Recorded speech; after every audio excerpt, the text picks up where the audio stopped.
first, I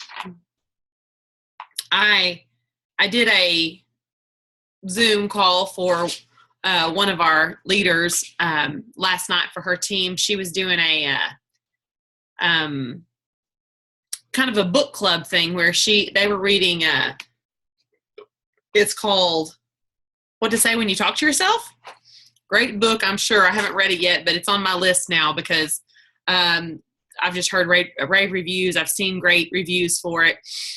And she kind of made it to where the ones that stayed connected and consistent in that group, they got to be on a Zoom call, and I went over some training stuff with them. And so yesterday when I was thinking, what am I going to talk to them about? I had all this really great stuff bubble up in my heart. And I thought, man, I want to share that with, all of you guys exponentially. It won't be exactly the same things, but some of it will be the same content. And I listened back to the video again, since I didn't really know exactly what I was going to talk about last night. I listened back to the video today and took notes sort of what I thought was really pertinent. And I want to tell just a little bit of a story. I had something go on in my life a few months ago that really shook me. A trial, I guess you could say, a trial in my life. And the part of my personality that was really struggling in this trial was my people pleasing, and how I just really like for people to like me. It seems like life is a lot easier if people seem like they like me. And as the situation kind of unfolded or bubbled up, or however you want to say it, I had this overwhelming sense of, like, let me handle it. Not me. Like, God was saying, let me handle this. And for me, I'm a communicator. I'm a person who, my husband will tell you, good Lord, does she communicate? I want everybody to communicate. It's like, everything is better in the world if people will communicate with each other. For the love of God, that's what I'll tell him all the time. You're going to have to talk to me. We have to talk this out. We have to, I don't know if there's a scene from some movie where the woman is saying basically, we'll talk and then we'll talk and then we'll talk some more, and eventually we'll figure this out. And that's basically how I feel all the time, is if we talk enough that we'll eventually figure something out. Well, God has been taking me through a season for several months of, how about you let me handle your situations instead of you and your mouth? Like, okay. So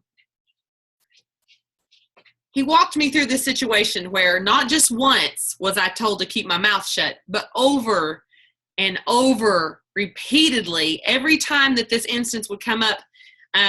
If it would come up on Facebook, it would come up on Instant Messenger, when people would be in my presence and they would bring it up, it was, this is not your battle, even though I felt like it was totally my battle. So anyway, during that season, a person who I have really come to trust a lot and has wisdom in my life told me,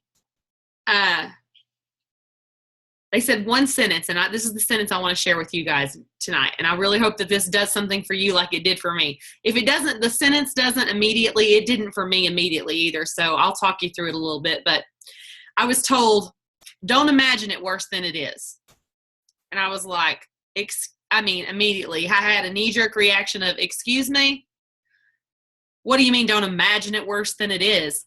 And actually, I couldn't sleep for thinking about that. Don't imagine the situation worse than it is. Okay, I had to reflect back on times in my life when I haven't, like when I've done that. When have I not in my life, in a trial, when there are question marks all around, like, I don't know what's going to happen, Lord. I don't know what's going to happen. I don't know what the possibilities are. What could possibly happen here? When have I not begin to imagine it probably worse than it is? And honestly, I couldn't even come up with a handful of times. I always imagine it, all the possibilities. And so I began to examine in my life, okay, why why do you do it that way? Why do you always imagine? And then I realized after a lot of soul searching that because there was a lot of value put on it in my childhood to be responsible and be prepared.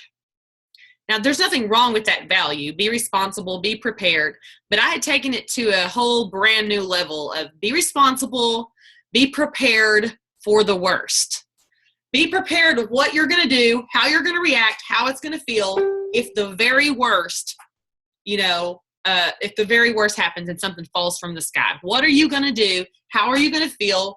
And I would literally, I don't know if you guys are as manically nuts as I am, but I can play, because I sometimes think maybe it's just the photographer artist in me, but maybe it's the woman in me, or maybe it's just the human in me. I don't know at what, where the buck stops there, but something in me makes me actually play something out in my mind as though it's literally happening. I'll play it out, the little verbal exchange with a person, the commentary that goes on behind my back, everything. I will play out the possibilities of what is going on. I've always done this, like chronically bad. And so don't imagine it worse than it is was like, I don't even know if I know how to not do that. Honestly, I don't know. So recently, a lot of new things have come to light in that situation, and totally, completely, 100%, God handled it as he said he would. And I'm like, praise God. I mean, wow, I'm so glad I kept my mouth shut. And I began to really reflect on the lesson there. And here's what I really want to stress to you. I want you to imagine how this could apply to you in your business.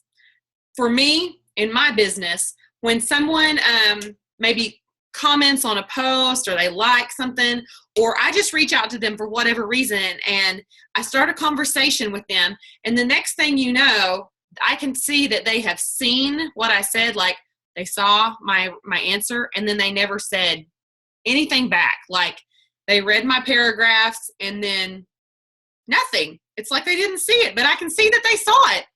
Well, here comes the imagination bubbles.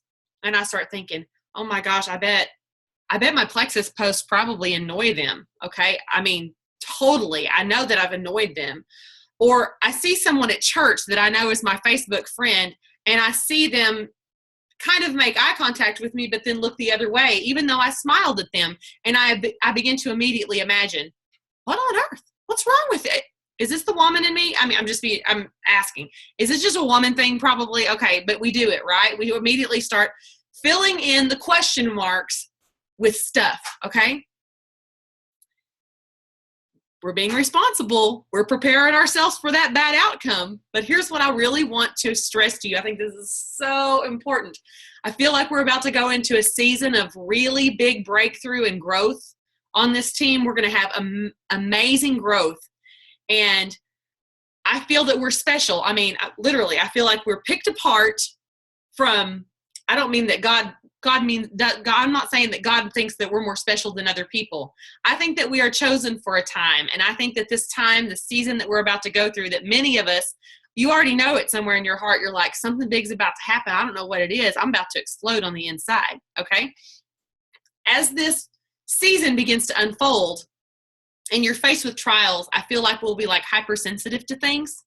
And I think it's really important since what we're about to be faced with can look like trials, can look like situations like what I just described to you.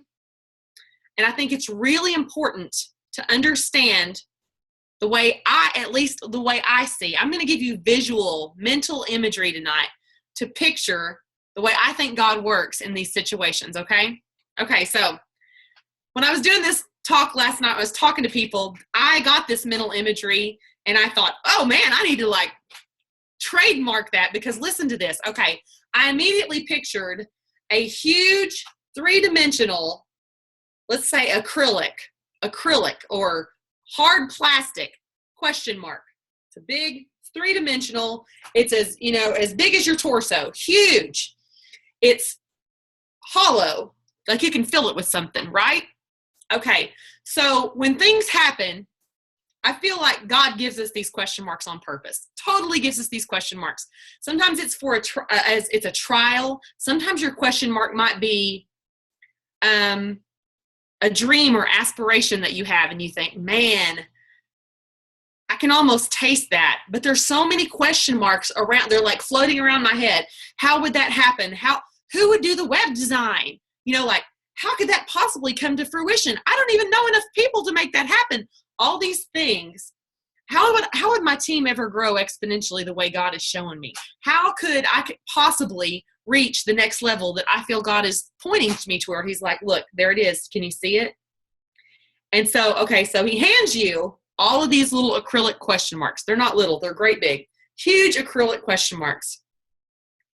And we can choose then, at that point, to take the responsible, prepared route and immediately begin filling that question mark full of what I'm going to call tonight sewage.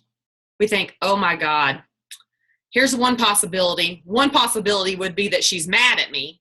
One possibility would be that this is never going to happen the way I hope. One possibility would be that I've hurt her feelings. One possibility could be, what am I going to do? All these things swirling around in our heads.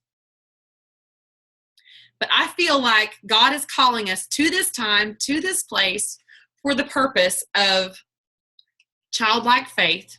And I want to describe to you what I see. When somebody says childlike faith to me, several different things come to mind. But one, in this instance, I want you to picture growing up when you were a kid. And maybe this is not everybody's picture of Christmas, but I'm just going to say, like, Christmas Eve night, what the next morning is going to hold. Like, I don't know how you grew up, but let's imagine that you grew up like a storybook, okay? And so the sugar plums dancing in your head, the visions of the possibility of what the next morning holds, okay? That to me is like, only a child would think like that, right? Adults, we know better. We're all like, whatever. I mean, but that's childlike faith. The possibilities, you fill it with childlike faith. You fill your question mark with Christmas morning. And I feel like God hands us these big question marks. They're the size of your torso. They're great big and they're hollow. And they have a lid on the top like a gumball dispenser or whatever. I'm trying to give you really clear visual imagery here. And he says, all right, now, I put a seed inside that question mark. What are you going to fill your question mark with? Are you going to fill it with crap? Like sewage, nastiness? Are you going to surround the seed of the possibility that I gave to you, the dream that I planted in your heart? Are you going to fill it with junk? Are you going to fill it with more question marks? That's what we usually do. Are you going to fill it with more question marks? Are you going to fill it with possible bad outcomes? Or what I came up with last night when I was talking about this, I said, how cool if we fill it with confetti? Mental image wise, if you fill it with all the possibility of childlike faith and confetti. Now, I think it's very important that we, as people who dream big dreams, it's very important the way we incubate these dreams. It's very important that it really depends on what your level of faith is and who you believe in and all this, how this will ring true in your mind. But I'm going to explain it in two different ways. Whether you believe in it in the realm of God and miracles and faith and all the things that your particular line of belief leads you toward, or whether you actually look at it more in a scientific way, more like, attraction, like what you fill your question mark with is what you'll attract to you. That's more of a scientific thing. It doesn't really matter. No way that we could possibly look at it changes the fact that what we fill the question mark with is what we're going to draw more of into our life.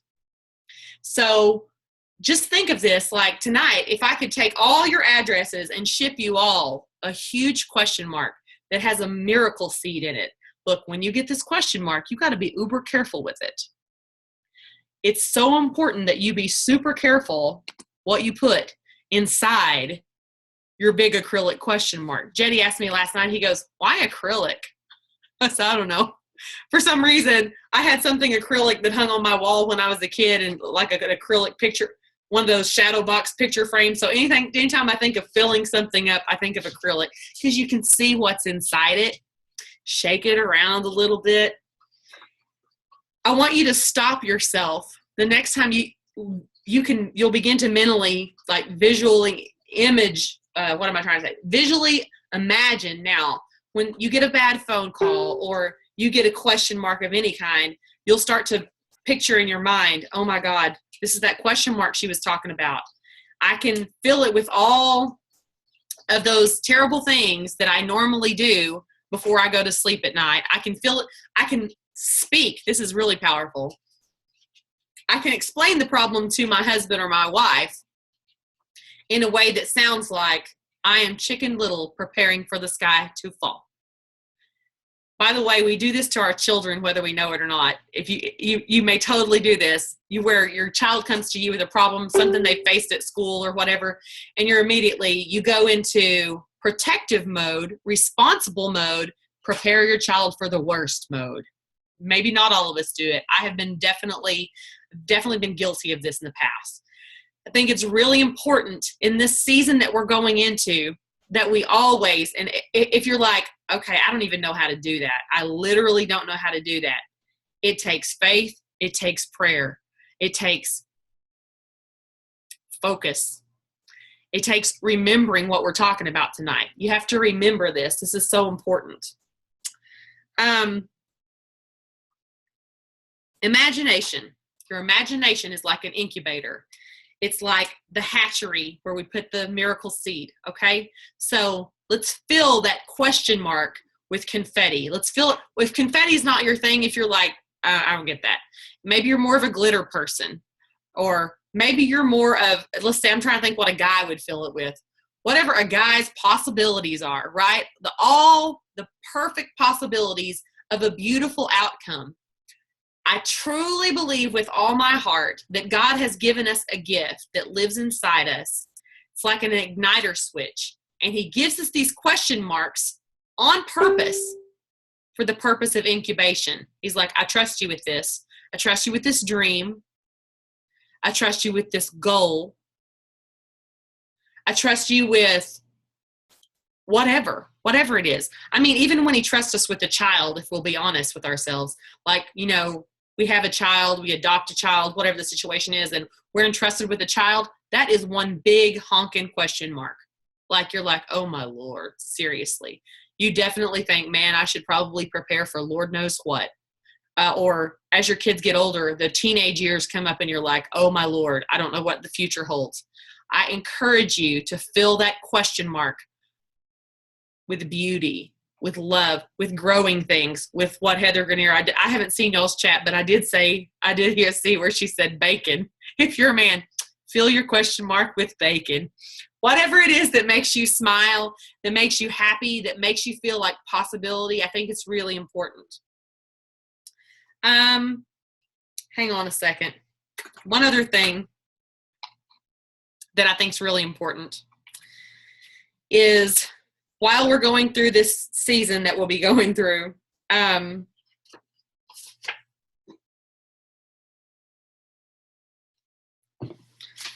we will also probably be put in a situation to where we'll be called to give up things that were crutches in our lives, things that we probably have held dear, almost like it's part of our faith circle. And maybe that crutch is cattiness or gossip. Like I think we as believers really tend to be like, point to other sinners that are really big sinners, that are the biggest of the big sinners in our mind, so that we don't have to look at our little sins that add up. And snideness, cattiness, sarcasm, mean sarcasm, gossip, judgment, those types of things that we use as a crutch, basically. I mean, I don't know. For those of you who didn't see my post today on Facebook, I'm going to point you toward that after this is over. Don't go look at it right now. But I posted a post on Facebook today that was very raw and very vulnerable and very exposing. And I knew God was telling me to do it. And I also knew that as I was posting it, I was thinking of all these, talk about question marks. I had all these question marks pop up in my head. And I had just given this little spiel last night about question marks, so I stopped myself. And I remembered that this season is also going to be full of moments where we'll have to give up our crutches, the things that we use to get us through that are not real, and surrender. Now, when I was describing this last night, I was talking about there's two ways that God will go about changing you. One is like if you're to the place where you'll throw the white flag up and you'll just wave it and you'll be like, oh, Lord, I got no option here. I surrender. Or you don't even have to be to that place, honestly. You don't have to be all the way to the place to where it feels like you have no other options. You can just say, I realize what this is. This is a test. This is a trial. This is something I should have learned the last time I was faced with this same type of trial. And you throw the white flag up and you surrender. And you allow him to basically operate, to do the heart surgery that needs to be done. Or, and this is just my belief about how God is, he's so faithful to turn you into a brand new being that he'll do the heart surgery if you don't surrender. And then it looks a lot more like hedge trimmers. And it's a lot more painful.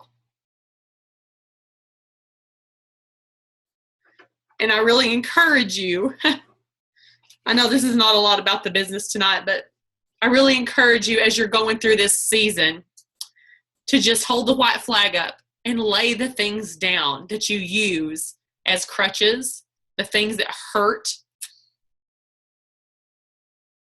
the shame, the guilt, the resentment, the unforgiveness, and all those things. You know, I talk about all those things all the time. The thing that stops the blessing flow. If you'll just hold the white flag up and say, do the work in me, because Lord knows I've been trying to do it for 42 years on my own. And I'm not any good at it. I wasn't born as a surgeon, you know. So I'm trying not to do like a major breakdown here, but if you by any chance did read my post today or plan on reading my post today,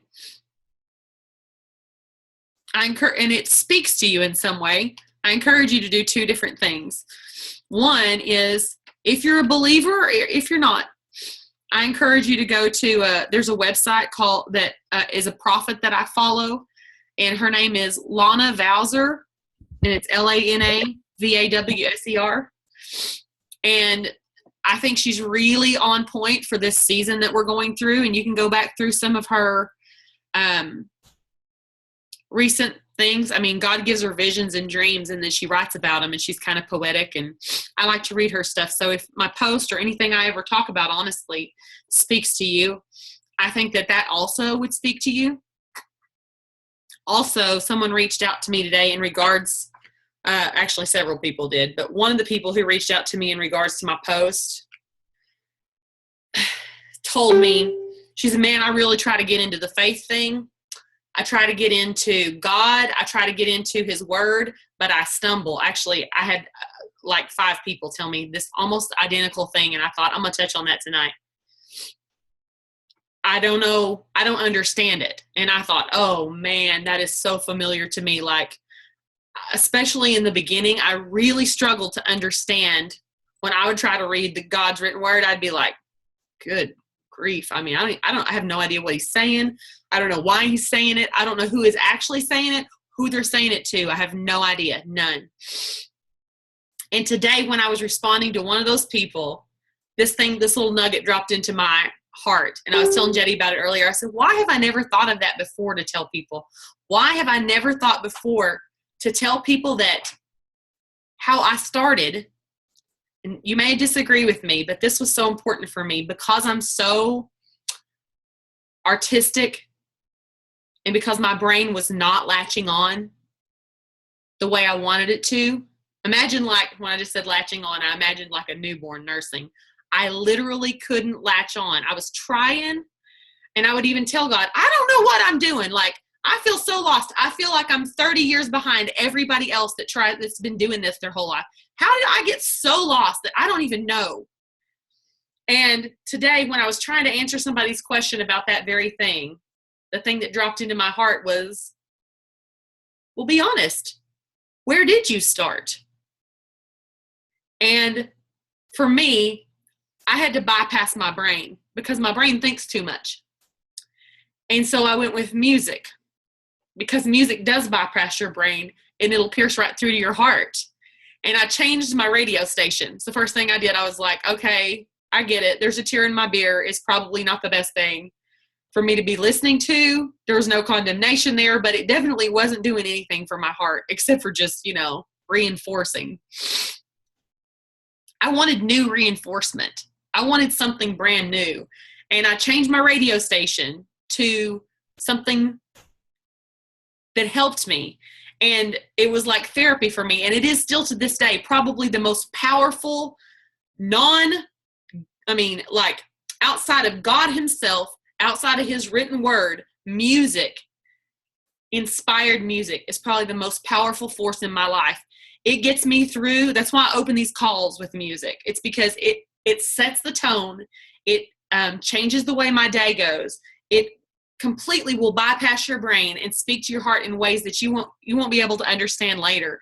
And what's cool about it is I don't even have to understand it to share that tip with you. I don't know how it works, but it absolutely does that for me. If you want a change in your life that's positive for your business, if you want a positive change for your marriage, if whatever you're wanting, sweating so bad, whatever you're wanting a change in, you have to start somewhere. And sometimes it's something little like that.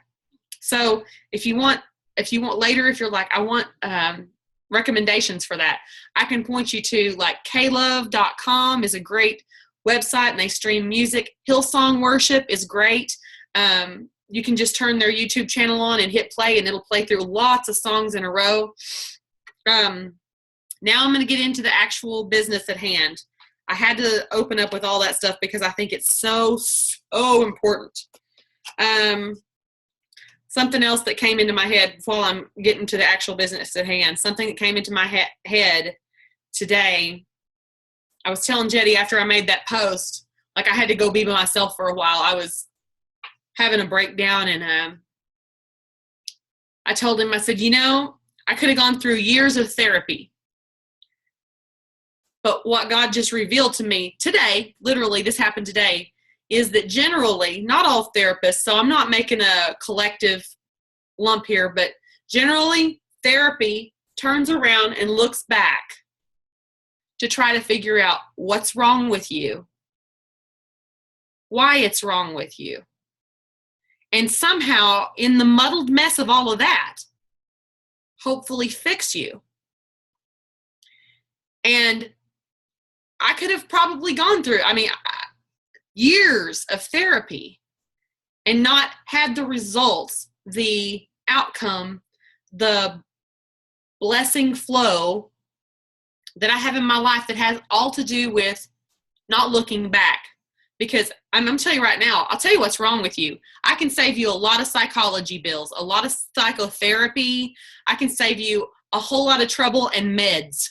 What's wrong with you is your childhood, more than likely. Almost everybody, that's what's wrong with you.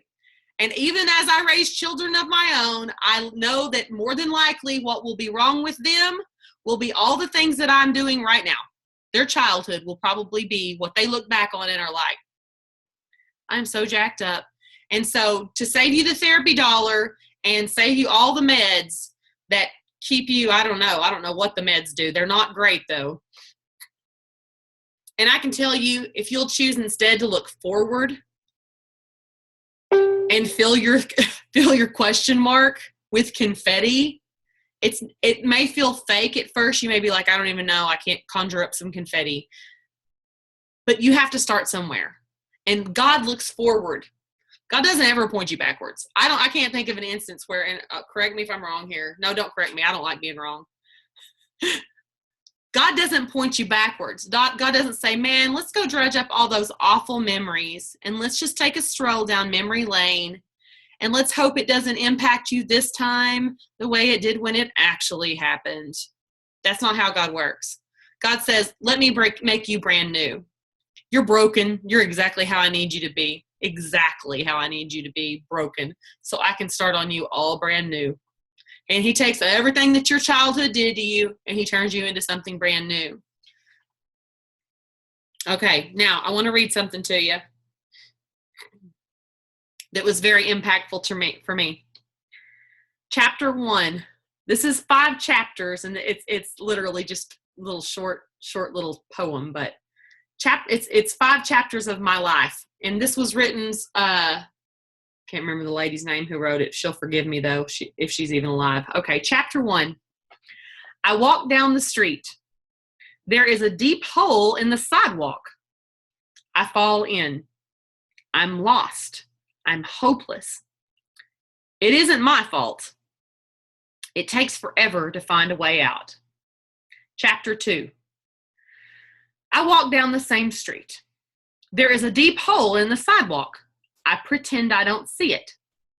I fall in again. I can't believe I am in the same place. But it isn't my fault. It still takes a long time to get out. Chapter 3. I walk down the same street. There is a deep hole in the sidewalk. I see it there. I still fall in. It's a habit. But my eyes are open. I know where I am. It is my fault. I get out immediately. Chapter 4. I walk down the same street. There is a deep hole in the sidewalk. I walk around it. Chapter 5. I walk down another street. I don't know why this poem was so like lessons learned for me. It was so powerful for me. I'll share that on the butterfly page later. Hope it was impactful for you guys too. It was really impactful for me because of victim mentality. I have a lot of victim mentality going on in my life at any given time. It used to be me that was putting on the victim mentality. Now God just shows it to me as a reflection of the old me. And anyway, at any given time, you could be in any of those chapters in your life. And so, okay, the last thing we'll talk about tonight is the Edge 30-Day Challenge group is going, and it's going strong. If you have somebody that orders even right now, it's a 30-day challenge. So you can add them to it and let them follow along. And my hope, my goal with this challenge, and you guys can be praying along with me, but my goal with this challenge is to set up an atmosphere in which they want to know about, they'll be asking you, messaging you about other products besides just the Edge. Hopefully many of them will have already ordered many of the products besides the Edge before the promo is over. So fill your question mark with that. What's the 30-day challenge about? The Edge challenge? It's about getting people more interested in what we do. Fill your question mark with possibility, okay? We just found out that they're extending the $19.99 promo one more day. So it was supposed to end tomorrow, which is the 7th. Somebody just asked what's the name of the group. The name of the Edge Challenge group is called Living on the Edge. I'll post the link to it in the butterfly page again. It's in there, but if you guys will remember, help me remember. They're extending the promo for the $19.99 sign-up fee for another day. So it'll be over, instead of Thursday, it'll be Friday. That came out in an email right before this call. I'm just telling you what I'm doing in hopes that you might do something similar to this. For my levels 1 through 3, I'm doing a little launch party, pajama party thing tomorrow night. And I'm not telling that to you guys, for those of you who are my levels 4 and lower than that, to be like, what? I'm telling you that because there's still time if you wanted to do some sort of little info group, because especially since they're doing it through Friday, you could, I just put this together a couple days ago. So, and people are just adding people to it today. So there's plenty of time if you want to do a little info group where you could add a couple of videos to it, add new prospects to it, have your level ones and your team add prospects to the page, and you could put a few little, information about the products, some diamond documentaries, maybe do a few drawings. You can keep it very simple. It doesn't have to be that complicated. But anyway, the purpose would be to highlight the fact that we have this promo going on. And if you saw on my wall today, I also posted that Erin shared with me something she had found that was just simple question and answer to, how much does it cost? How much does it normally cost? Do you have to order something every month? Do you have to, buy a kit? All these questions that people anticipate. They fill the question mark with sewage because they think, oh my gosh, it's going to be something bad. Oh my gosh, I can't imagine that a network marketing company would, be a good answer to my life. And those simple questions lots of times will calm their fear enough just to ask you further questions and educate people. I feel like everyone should order a welcome pack, but they don't have to. And that relieves people lots of times. I feel like everyone should turn on their monthly order. But the people who are like, yeah, I knew it was going to be like that, are more likely to ask you a question and give you the opportunity to fill them with more information and educate them about our products and so on, if they know that there's not going to be anything that's a binding contract, some sort of handcuffs for the rest of their lives. And I know I've told you this a million times, but when I did on the Jules page where all the top leaders in the company are, I asked on there, how many of you started this Plexus journey with the intention of working the business? And like 90-something% of them were like, no, I didn't. I didn't anticipate starting it as a business. I just got in for the wholesale price. And then they became Jules. So when you put something out there that's like, look, you don't have to this, you don't have to that, it's really just a chance so that you can get people to let their wall down, put their defenses down enough that they'd be like, I want to know more about it maybe. And you never know. You can't really, when you sign people up and they don't get a welcome pack, or you sign people up and they don't turn their auto qualification on and all they ever plan on being is a sometimes ambassador, you have to set yourself up and know that those people are not necessarily going to be 5 points that you can count on every month. However, you don't ever know when the next person that you sign up might be your next rock star. So you have to kind of keep a balance in your mind and be like, oh my God, I signed up 5 new people. That means I've got 25 new points. That may not mean that for every single month. But is everybody kind of following along with what I'm saying? Like, that's what promos are for. I'm not a huge fan of going gangbusters on a promo because I think it can create sort of a false momentum if you're not mentally in check with what a promo is for. The promo is for looking for your next rock star, hopefully getting some people to put their guard down enough to listen to you because they usually think that Plexus is like all other network marketing companies. And we all know that it's nothing like other network marketing companies. So let's see. I got to look at my notes really quick because I feel like I'm probably leaving something out.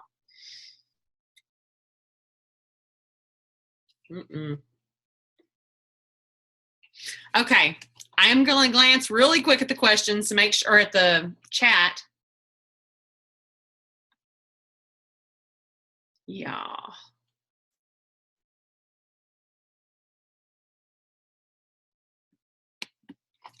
Okay. I'm probably not going to keep you guys any longer. I'm going to pray over you. I will tell you this. I feel like I used to think before I prayed very often, or before I felt like I didn't know how to pray, basically. I thought, oh, I don't know. I mean, somebody else ought to pray because I don't know anything about this. I'm not very good at this. And I discounted the power that I was born with, that was reignited the minute I said yes to my faith, that power inside of me that says I was created in his image. And so by ignoring that, it's kind of like you put it on a dimmer switch. And I just really encourage you tonight that if you have something in your heart that you think, man, I really need a breakthrough. I need miracle. I need resurrection in a relationship in my life, whatever it is, that while I'm praying, don't hesitate and don't think I need to say it. Don't think that anybody needs to say it in order for you to lift that up.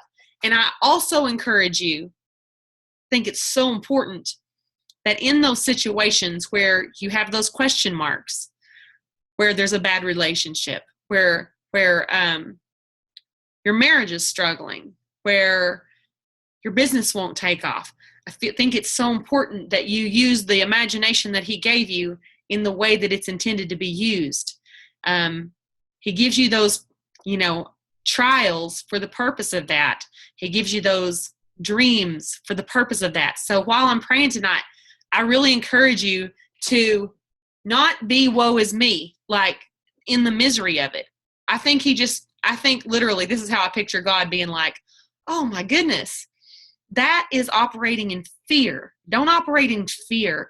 Operate in the faith of who I am and how big I am and how powerful I am to overcome the situation that you're in. I'm so much bigger than your situation. So as I pray over us tonight, and you're lifting it up, in your heart, in your mind, maybe you're even verbally lifting it up. I think it's so important that you fill the question mark with confetti in your mind and out your mouth. And when you talk to people about it, when you walk around talking to people about a situation, or you call your mom, you call your sister, and you're blabbing about it, I think you have to blab about it with hope, with possibility, the possible outcome that God has been working on. That's your faith. It's put like a firecracker. It's like lighting it. It's like lighting it up with your faith. It has to be lit with your faith. I think that's how it works. I mean, all instances in my life are proving what I'm saying right tonight to be true. So, God, we just come to you tonight with hopeful hearts, bubbling up with anticipation of this new season, with breakthrough, with the promises of your miracles in our life. We just are so grateful for the seeds that you've planted inside of us. We recognize those seeds and we know that they're from you.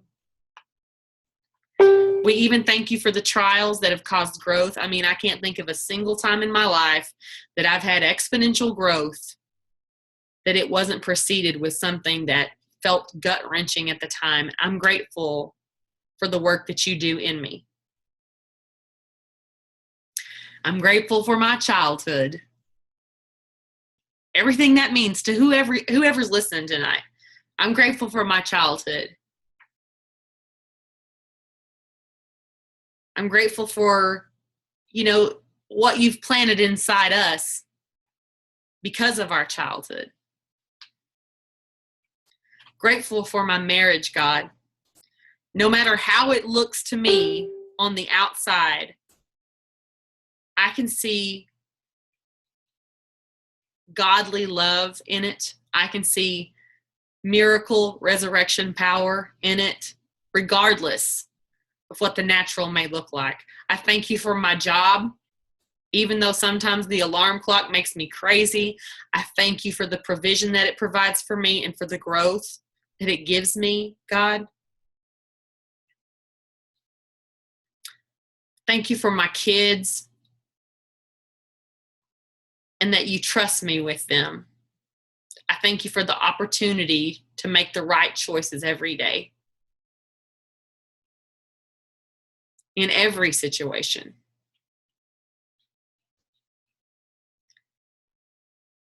Oh, I feel like the thing that keeps running through my head is resurrection power, resurrection power. All I can do is tell you what that means to me, because that's usually like when he's talking to me, he's telling me something that I'd be familiar with. And so what resurrection power means to me is, the ability to raise the dead. And so if that freaks you out a little bit, which, would be quite normal, I feel like he's really showing us I have the ability to raise a dead marriage.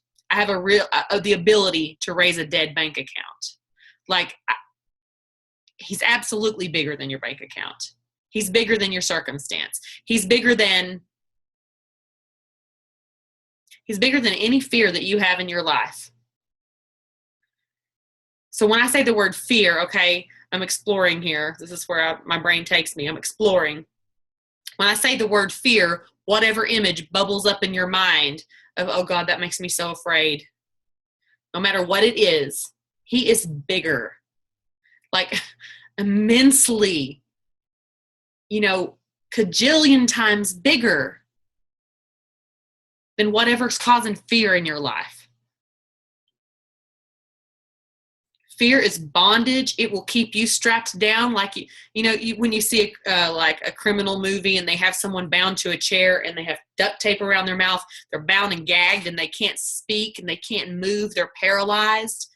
That is what fear does to you. It completely handicaps you where you can't budge. And God is like, it's like the Popeye muscle, like seriously, bust me out of this. I mean, like bust out that can of spinach, because seriously, do you not believe that I am so much bigger than that? Put your faith in me, he says. You have to put your faith in me. And oh my goodness, when something has happened, like you feel like something is happening to you, like you're being attacked in some way, or you're what am I trying to say? Someone's coming against you and who you are. I know how incredibly difficult it can be to just be still and keep your mouth shut. But he is so faithful to clear your name. So faithful to do that.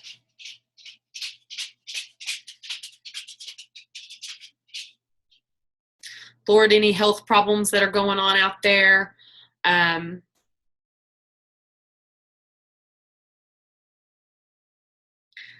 think so many times health problem is fear wrapped up in a disease. Not always, I get it, but sometimes a lot. The name of a disease plants a seed of fear in our heart that it's like, okay, I saw this skit one time where it's like, and I may have told you guys this before, but like the UPS guy shows up and rings the doorbell. You go to the door. You don't realize that he has horns and a tail. It's like the devil, but it's all hiding it under his UPS costume. And he hands you a package. And you just blindly sign for it, and you walk into your kitchen and you open it and you realize that the outside of that box says cancer, and you just signed for it. I feel like, resurrection power, bigger than cancer, bigger than marital trouble, bigger than divorce, bigger than like just so much bigger. And it's like, I think we take those things and we identify with them. They become part of our image. They become part of our identity and our image and who we are. And he's like, no, you are created in my image. Don't accept it. Rebuke it. Say no. Y'all, this is hard for me to talk about, because I know some people will be like, you don't understand. And I know that that's true. I definitely don't understand some of your situations, but I'm just trying to be obedient.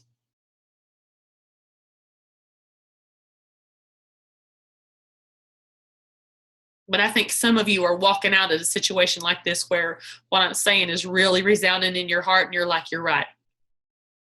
I just accepted that.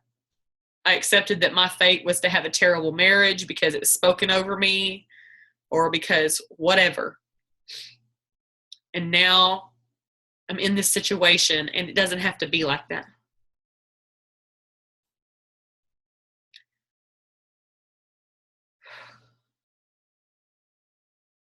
God, thank you for loving us.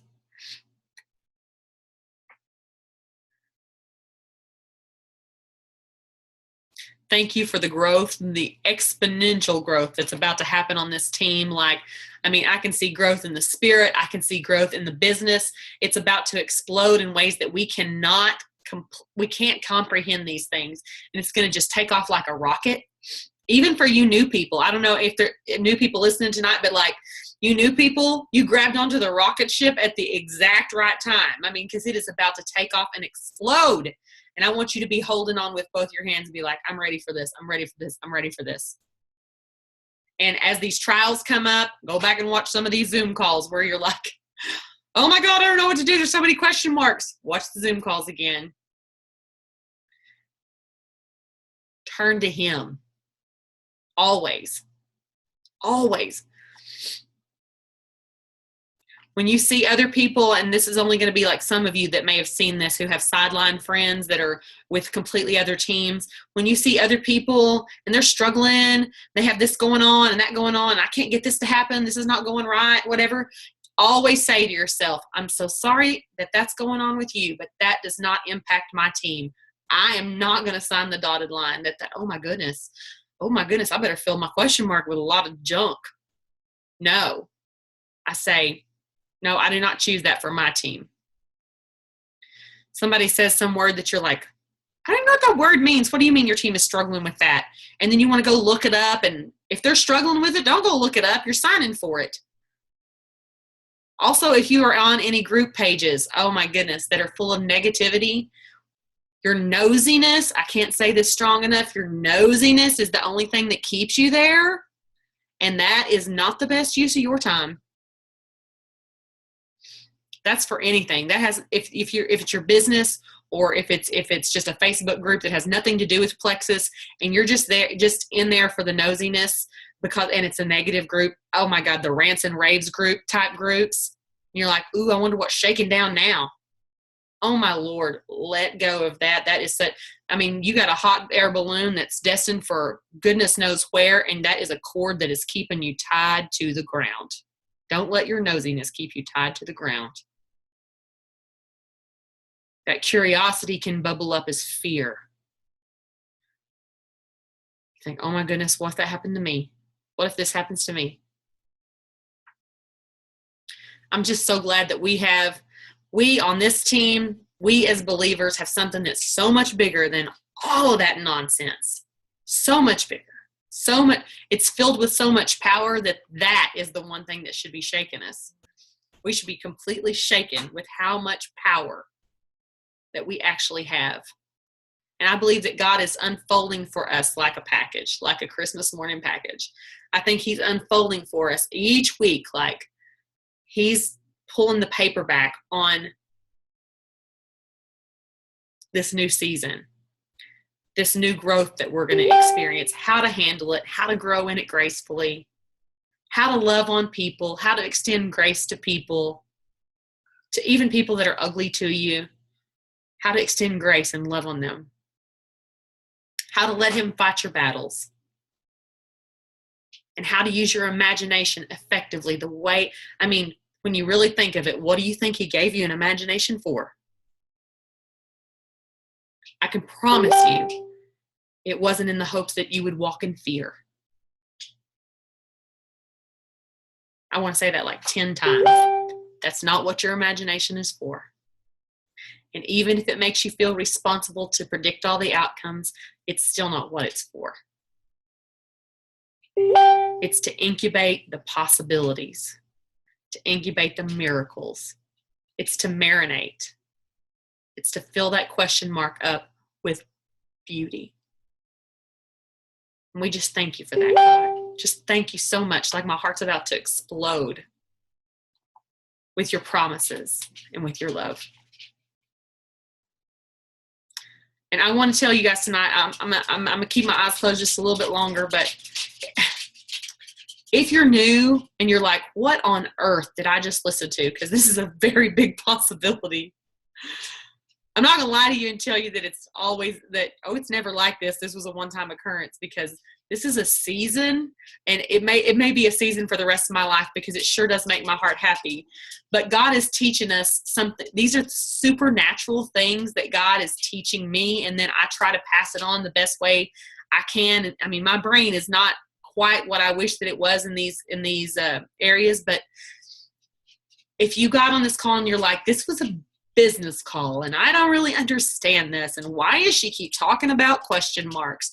whatever it is, if it's causing you confusion, my main question to you, or my main number one goal with this, would be, I just want to know who has your heart, or what has your heart. And if fear has your heart, I don't want that for you. Not for your life, not for your business. I don't want fear to have your life, not for your kids, not for anything in your life. You can choose at any moment. There doesn't have to be a special ceremony. There doesn't have to be anything special going on for you to hit your knees and say, I wave the white flag and I'm ready to quit trying to be the control freak that I am, because I obviously don't have it figured out. And I give my life to the one who hung the moon and the stars. You can choose that anytime. You can choose it right now. I don't usually end it like this, by the way, but still, it doesn't change the fact that you can choose that anytime, and it will transform your life. You have to mean it, but you don't have to know everything. You don't have to be concrete in everything. You just have to mean it. So I encourage you, if you have questions about this kind of stuff, there are a ton of us who would love to, at least give you the very best that we have. Like, I don't know all the answers. I certainly do not know all the answers, but I do know who does. And it's not a human, if that's where we turn, it's not there. So I just want you guys to know how much I love you, but I want you to know even more how immensely you are loved by the one who created you, and that you were created and called for a very important purpose.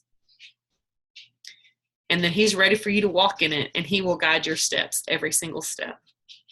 And I'm just like busting at the seams thinking about it. I'm so grateful for it, so thankful for it. We'll probably have more business topics next week, but I pray all these things in Jesus' name. Amen. Effectively sweating really like down to my ankles now. I'm going to stop the recording.